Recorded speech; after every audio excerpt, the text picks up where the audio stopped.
महाराष्ट्र की सियासत में एक भावनात्मक और सियासी तौर पर अहम पल उस वक्त सामने आया जब महाराष्ट्र नवनिर्माण सेना के प्रमुख राज ठाकरे ने अपने चचेरे भाई और शिवसेना प्रमुख उद्धव ठाकरे के जन्मदिन पर उनके घर मातोश्री पहुंचकर उन्हें बधाई दी। यह मुलाकात इसलिए खास थी क्योंकि राज ठाकरे ने 13 साल बाद मातोश्री में कदम रखा था।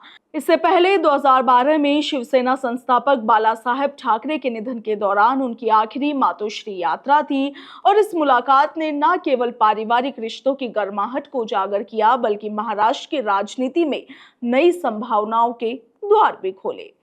27 जुलाई 2025 को राज ठाकरे अपने दादर स्थित आवास शिव तीर्थ से बांद्रा में मातोश्री पहुंचे। उद्धव ने अपने पार्टी सांसद संजय राउत के साथ दरवाजे पर उनका स्वागत किया। राज ने उद्धव को लाल गुलाबों का एक बड़ा गुलदस्ता भेंट किया और उनके 65वें जन्मदिन की शुभकामनाएं दी।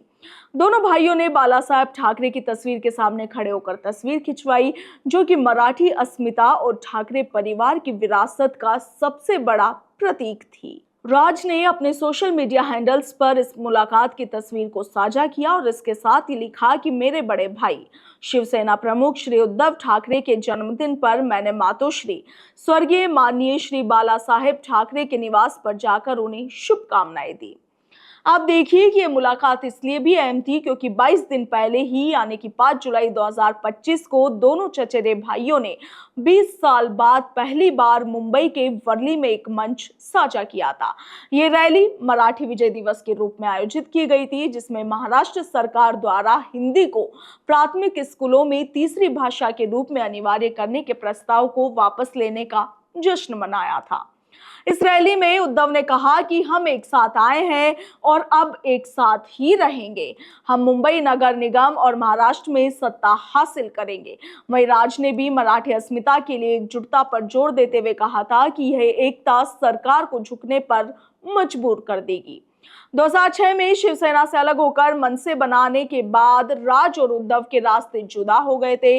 दोनों के बीच सियासी और निजी तलखी ने महाराष्ट्र की राजनीति को काफी प्रभावित भी किया था, मगर हाल ही की घटनाओं ने इस दूरी को पाटने का संकेत दिया है। उद्धव ने आगामी नगर निगम चुनावों में गठबंधन की संभावना भी जताई है, जबकि राज ने कहा कि इस पर फैसला उचित समय पर किया जाएगा।